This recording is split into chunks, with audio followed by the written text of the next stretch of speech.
everyone, welcome to Lizzie's Little Library and the Newbery Project. Today's book is the 2009 winner called The Graveyard Book by Neil Gaiman. It also won the Hugo Award, which is given to the best sci-fi or fantasy book. Our last fantasy winner was 2004 for The Tales of Despero, so I don't know, 5 years seems kind of soon, but I guess there's only so many historic fiction stories that can be awarded.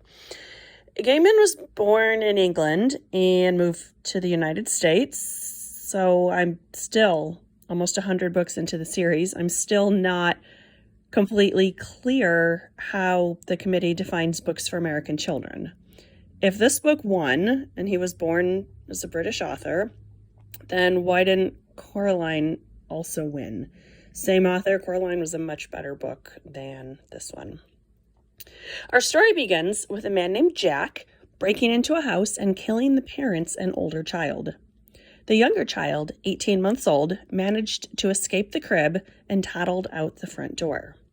He winds up down the hill at a cemetery where the late Mrs. Owens agrees to take care of him. After tossing around a bunch of possible names, they finally name him Nobody because he doesn't look like anyone else. At the end of chapter 1, we still don't know why Jack attacked the family. 3 years pass.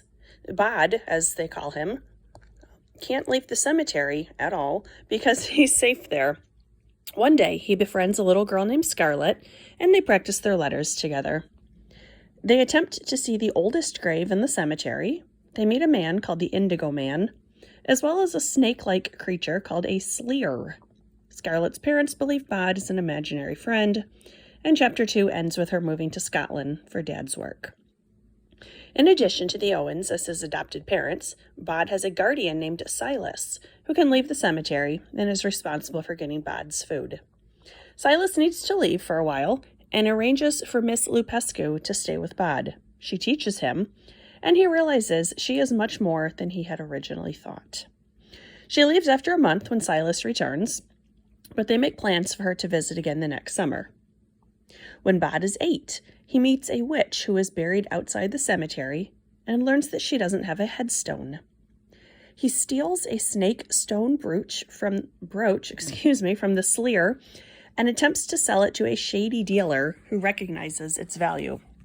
He realizes that Bod is the boy that Jack is looking for, and he considers attacking Jack. The witch helps Bod escape, and he stole a little paint from the dealer so he can make her a headstone from a rock. When Bod is 10, he participates in the dance macabre. After, everyone denies that it happened and tells him the living and the dead would never dance together. There's a brief interlude where a group of 100 men are meeting, and they're upset with Jack for not killing Bod along with the rest of his family. They remind him that time is passing and Bod will soon be grown. He goes to school in the next chapter. No one really notices him until he gets revenge on 2 bullies for their mistreatment of little kids. In the penultimate chapter, Bod's friend Scarlett moves back and just happens to befriend the man currently living in the house where Bod's family was killed. Then a big surprise happens that I was not expecting. I won't ruin it, but we do learn why Jack killed the family. And to be honest, it was a letdown. It was not at all what I was expecting, and I didn't really like that resolution. Before the book ends, Bod handles Jack, and we learn a bit about his future. The end. So the ending of this book was really, really good. It was exciting and then emotional, and the last 20 or so pages were fantastic. The rest of the book, however, felt about 100 pages longer than it needed to be. Many chapters meandered, and I felt like nothing really happened in a lot of them. In the paperback edition that I have, Neil Gaiman's Newbery speech was included, part of which mentioned this book was arranged as a series of short stories, centered around one main character and one main setting. I wish this had been mentioned in a foreword because the pacing made a lot more sense after learning that. I didn't hate this book, I just somehow expected more. I like the mystery of why the family was killed, but I could have done with fewer pages about the mundaneness of life. The writing style was fine. I found it to be a little slow, but I had no major complaints about the writing.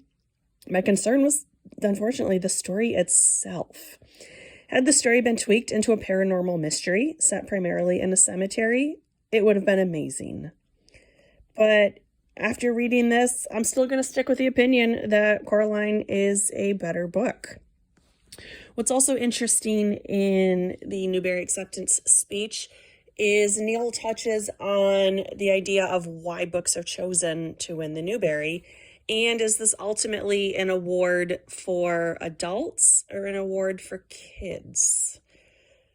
I can definitely see the argument that this is a book for adults. A lot of the choices, I'm still scratching my head. There were 4 honor books this year, including poor Jacqueline Woodson getting her 3rd honor in 4 years. Always the bridesmaid. The next winner is called When You Reach Me by Rebecca Stead. I liked that one significantly more than this. So I will get that one posted soon, and thanks for watching. Bye!